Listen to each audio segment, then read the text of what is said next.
We've already eliminated a devastating anti-coal regulation, but that was just the beginning. Today, I'm taking bold action to follow through on that promise. My administration is putting an end to the war on coal. We're going to have clean coal, really clean coal. With today's executive action, I am taking historic steps to lift the restrictions on American energy, to reverse government intrusion, and to cancel job-killing regulations.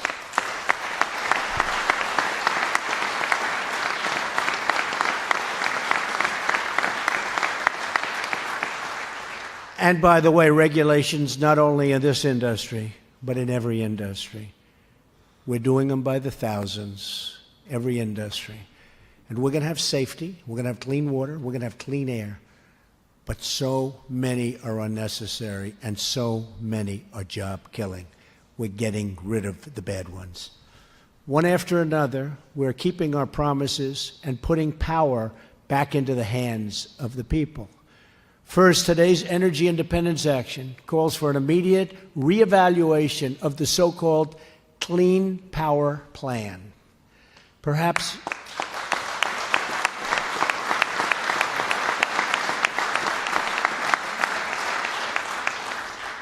no single regulation threatens our miners, energy workers, and companies more than this crushing attack on American industry.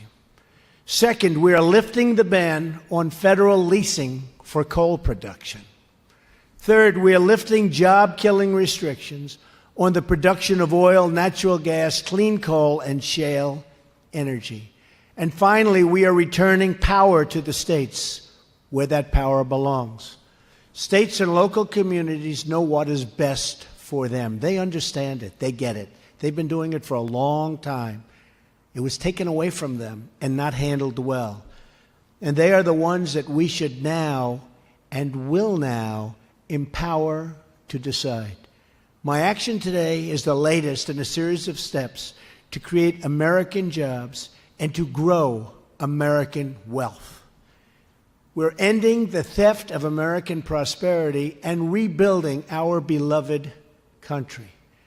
We approved the permit to finally build the Keystone XL pipeline and cleared the way to completion of the Dakota Access Pipeline. Thousands and thousands of jobs. Come on, fellas. Basically, you know what this says? You know what it says, right? You're going back to work. That's what You're going back to work. Ready? We're ready. Huh? Ready to go. We're ready.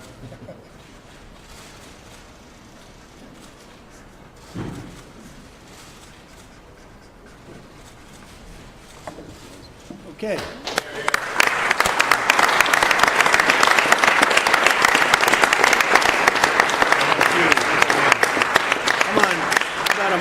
One of the miners. Who's the miner back there? Only a miner. Come on, fellas. You split it up. Cut it in about. Come on. Where's Ryan? Where's Ryan? Okay, Rick, you'll split that up with Ryan. I want to thank everybody very much. This is a great honor today. Very special people, and good to see a lot of progress. And Shelley, thank you very much. You have been fantastic. Really fantastic. Appreciate it. Thank you. Thank you, everybody. Today is a sad day for the animals and plants that share the world with mankind. We are in the sixth mass extinction. The number one cause? Climate change. As you watch your president sign to deregulate climate change rules, a climate change denier, tell yourself this: we already reached a point where 140,000 animals and plants will go extinct this year because of us. So clearly we weren't doing enough, and now we've decided we're going to do even less. At that rate, mankind is going to be extinct in about 500 years. I presume all these numbers will start changing in the years to come as the U.S. does even less to protect the animals and plants that we depend on to survive. You see, we are part of a food chain, food pyramid, if you will. We depend on animals and plants to survive. They shape the world that we live in. They give us the air we breathe, the food we eat. You know, as we see bees disappear, well, they pollinate our food. technology ain't gonna save us. You know, how do we reach a point where Kardashians are more important or the next cell phone is more important? This should be the #1 news every day. Democracy is beautiful because it gives a voice to those who don't have a voice. And it's time to give a voice to the animals and plants that share the world with us, you know. They don't deserve to die. They've done absolutely nothing. They die because we're selfish. We do nothing. We've been ignoring this for so long. We've probably reached a point where we can't do nothing, but at least we can try, you know. So I hope that the world and Americans will do everything in their power to fight Trump. This is not right. If there's a time in history where this is not right, it is now. You know, next year we may lose 300,000 animals and plants, and it's just going to be exponential. Who gives us the right to kill and murder all these animals? You know, it's sad. It's a very sad thing that mankind has become so selfish, so freaking selfish, not to care about the other things that share the world with us. We can't ignore this. We've ignored it long enough.